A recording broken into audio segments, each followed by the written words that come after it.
dahulukan yang kanan. Itu apa Pak? Hadis atau apa itu? Ada hadisnya ya, bahwa dahulukan yang kanan.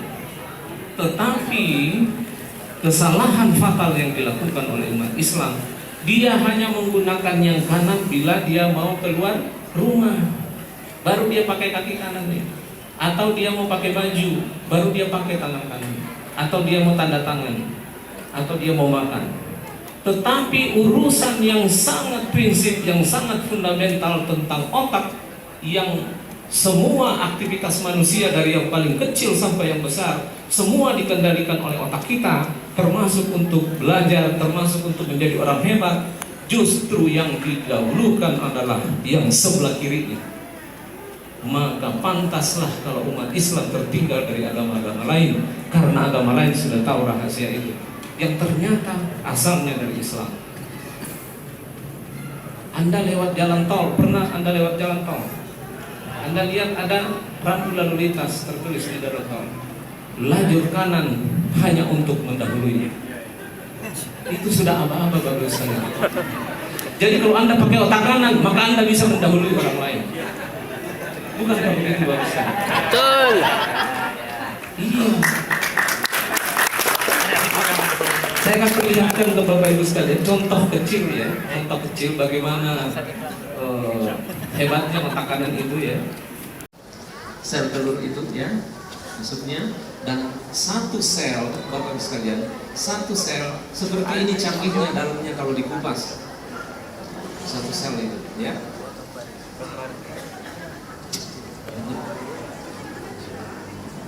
Seperti itu Bapak Ibu sekalian, bagaimana setelah sel telur sperma masuk ke dalam, maka dia akan membuahi ini. Ya, nah ini setelah sel telur atau sperma menyatu dengan sel telur seperti ini Bapak Ibu sekalian.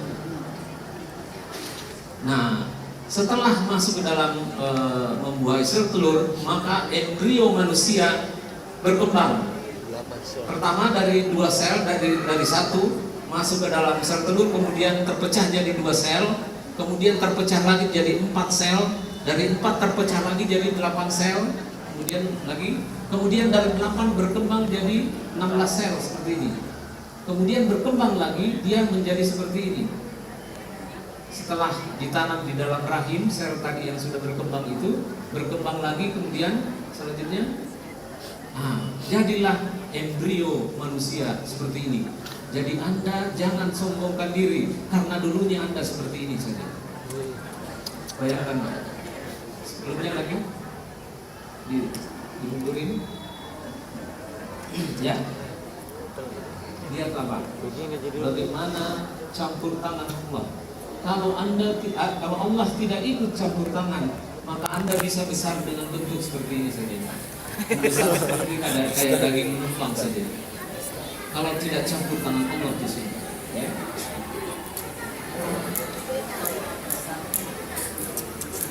Tadi telinga, ini yang tadi sel sperma tadi ini, dan ini satu sel yang dibuka Bapak sekalian. Ternyata isinya setelah dilihat dengan super mikroskop yang canggih, terlihat seperti ini satu sel itu di dalamnya. Ternyata sangat canggih Bapak sekalian sel kita. Kemudian Anda lihat ada satu titik di sini di tengah. Inilah yang namanya inti sel, bernama gen atau DNA. Ya. Kita akan lihat apa itu gen itu selanjutnya. Nah, ini sel-sel Bapak Ibu sekalian. Yang kecil ini sel darah putih Bapak Ibu sekalian. Ini sel darah putih. Ya, ini sel usus kita. Ini sel usus kita. Ya. Ini sel kanker kan Pak. Ini lidah kita. Kemudian selanjutnya. Ya, lagi. Nah, ini yang lebih besarnya lagi Pak, sel kita, satu sel itu, dibedah satu sel itu, canggihnya seperti ini. Ada saluran-saluran pembuangannya, saluran udara seperti ini ya, ada antena seperti ini, secanggih ini Pak. Bagiannya masih banyak ini, kalau kita sebutin satu-satu.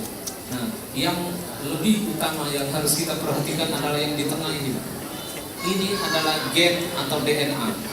Inilah otaknya sel itu, kapan dia harus berhenti berkembang sel itu. Karena tadi sel itu berkembang terus dari 2 jadi 4, jadi 4, jadi 8, 8, 16, 16 jadi 32, 32 jadi 64 dan seterusnya sampai terjadi 70 triliun sel manusia. Baru jadilah dia manusia atau bayi yang lengkap. Ya. Selanjutnya. Nah, ini Pak. Hasil penelitian ilmuwan Jepang ya bernama Kazuo Murakami, dia bilang mengatakan bahwa gen kita tidak tetap, ya. Jadi gen manusia itu tidak tetap, masih bisa berubah-ubah gen ini. Karena apa? Karena itu kalau ada seorang pria yang tampan, yang jenius, kemudian menikah dengan seorang wanita yang cantik, yang intelek, itu tidak dijamin nanti anaknya lahir seorang anak yang ganteng kemudian pintar. Tidak menjamin, Pak. Kenapa? Masih tergantung dari rangsangan dari luar, karena sel itu masih bisa berubah-ubah Bapak sekalian. Ya. Oke, selanjutnya. Ini ada 70 triliun kombinasi gen yang mungkin terjadi. Oleh karena itu perkawinan antara seorang wanita cantik dan seorang lelaki pintar tidak menjamin akan lahirnya seorang jenius yang tampan. Apalagi sebaliknya. Terus, dalam setiap kilogram berat badan kita terdapat sekitar 1 triliun sel. Sehingga kalau Anda memiliki berat tubuh 70 kilogram, berarti ada 70 triliun di dalam sel Anda, di dalam tubuh Anda. Dan seorang bayi yang baru lahir itu memiliki 3 triliun sel karena memiliki 3 kilogram beratnya. Selanjutnya, nah, menurut ahli gen yang menemukan tentang keajaiban gen ini, dia mengatakan bahwa hanya sekitar 5-10% saja dari gen kita yang sebenarnya bekerja. Sisanya gen kita tidak aktif. Dia menunggu untuk dirangsang baru dia aktif. Menurut gen ini, ya. Kembali ke sebelumnya. Ya. Jadi gen tersebut menunggu untuk dinyalakan Bapak misalnya. Seperti kayak otak kita itu menunggu untuk dirangsang oleh kita. Ya. Jadi sel-sel kita sudah menjalankan tugasnya, gennya itu sudah diperintah oleh Yang Maha Kuasa bahwa sel untuk kuku hanya panjangnya seperti ini saja. Dan dia sudah berhenti bekerja. Ya. Kemudian sel tulang jari kita untuk tulang telunjuk kita hanya sampai di sini saja berkembangnya. Kalau tidak ada intervensi oleh Yang Maha Kuasa, tidak diintervensi oleh Allah, maka jari Anda bisa memanjang terus sampai ke sini di panjangnya. Nah, siapa yang memerintah sel tulang jari kita ini untuk berhenti di titik tertentu kemudian tidak sama panjangnya? Dan bayangkan seandainya tidak diperintah gen itu, sel ini, sel tulang jari Anda tidak diperintah oleh Allah, maka bisa jadi sel Anda untuk jari rata seperti ini.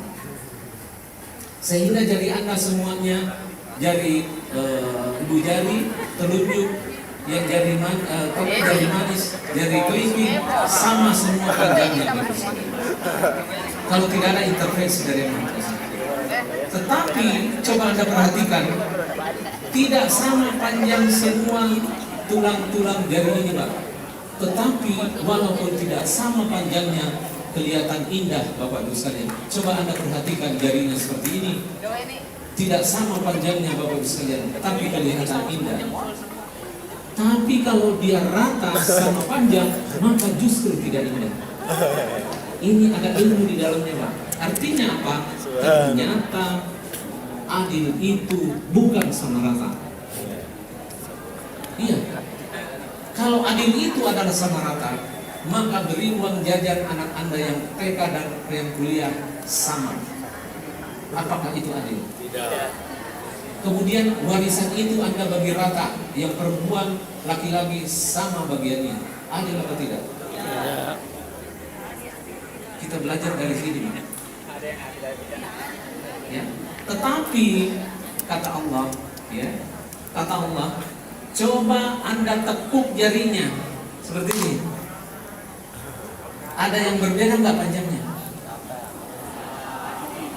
Bukankah dia rata di depannya, Pak? Padahal tadinya tidak sama, Pak. Coba lihat. Kalau Anda luruskan tidak sama panjangnya. Begitu Anda tekuk seperti ini, maka dia sama panjangnya. Artinya apa? Artinya bahwa ya, walaupun Anda memiliki kelebihan ya, yang tinggi, yang kecil dan yang besar, memiliki kelebihan masing-masing. Begitu Anda tunduk kepada Yang Maha Kuasa, maka semua sama kedudukan di hadapan Yang Maha Kuasa. Yang dia bisa banggakan dan dia bisa jadi sombong, ini kita punya jari. Coba lihat ini telunjuk, Pak. Telunjuk ini kalau ini dimiliki oleh seorang pejabat, bagaimana, Pak? Dia tinggal tunjuk saja, maka langsung jadi. Dia perintah, kamu lakukan itu. Kalau presiden seperti ini baru menunjuk saja, itu anak buahnya langsung lihat ada apa di situ. Ada yang mau diperbaiki atau ada yang salah. Itu hanya seperti ini saja. Kalau dulu Bung Karno menunjuk, itu berarti kalau menunjuk seorang wanita apa artinya? Maka siap Anda menjadi ini.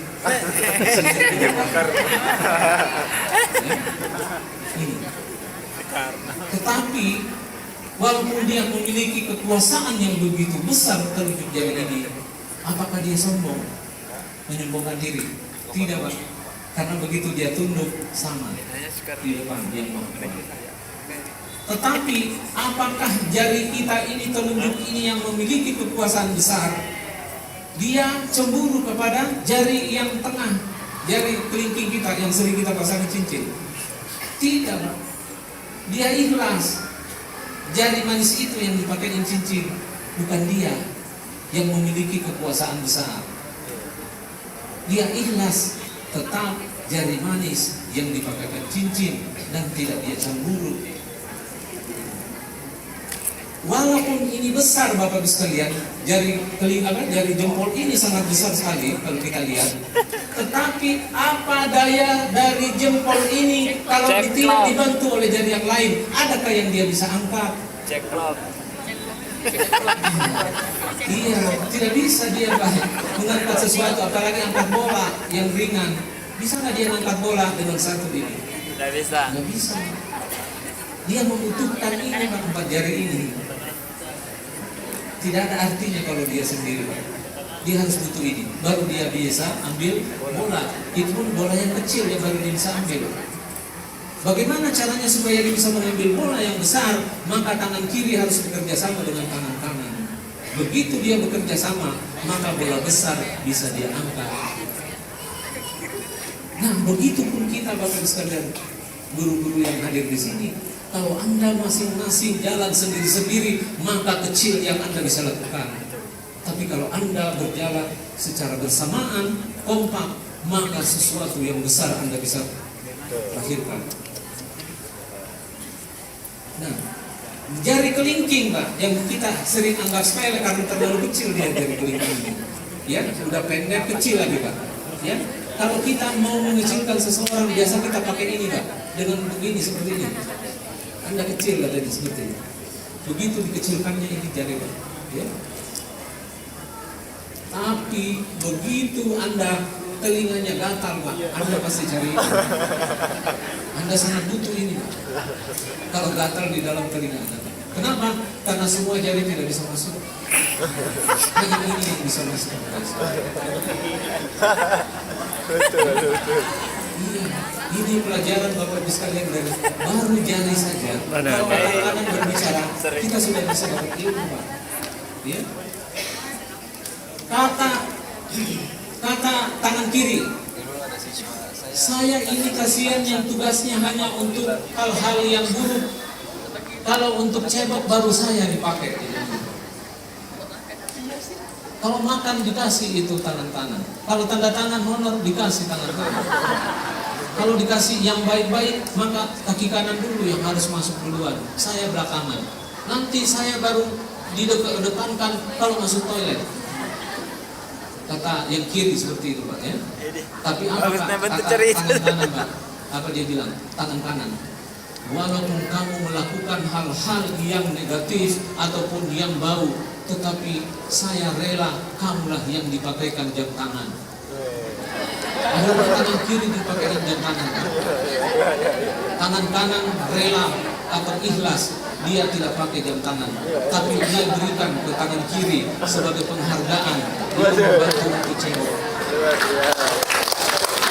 Betul. Kita belajar dari tangan saja, kita sudah bisa dapat ilmu yang besar sekali, bahwa kita tidak boleh saling cemburu, ya. Justru kita harus saling menghargai, saling membantu Bapak sekalian, ya. Nah, begitu tangan kiri Bapak Ibu sekalian ini mengalami gatal misalnya, kan siapa yang menggaruk Pak? Kalau tangan kiri kita gatal Pak, kan tangan kanan Pak, dengan sukarela dia garuk Pak, tanpa diminta dia garuk. Karena apa? Dia sayang tangan kirinya, karena sering dia gunakan untuk sesuatu yang tangan kanan tidak mampu lakukan. Gitu. Kalau sakit itu diusap-usap oleh tangan kanan Pak, dengan penuh kasih sayang.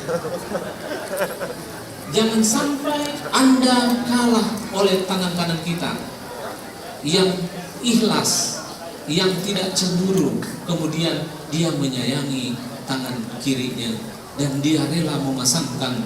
Siapa Pak yang pasang jam tangan ini? Kanan. Tangan kanan Pak yang pasang. Tangan kiri tidak mampu memasang dirinya sendiri, dipasangkan oleh tangan kanan Pak. Bayangkan kasih sayang tangan kanan itu Pak. Dia sangat menyayangi tangan kirinya. Ilmu ini kita bisa pakai pada saat penerimaan mahasiswa baru. Apa siswa baru? Pada saat pertama kali siswa itu menginjakkan kaki di halaman sekolah yang diantar oleh kedua orang tuanya, maka seluruh kata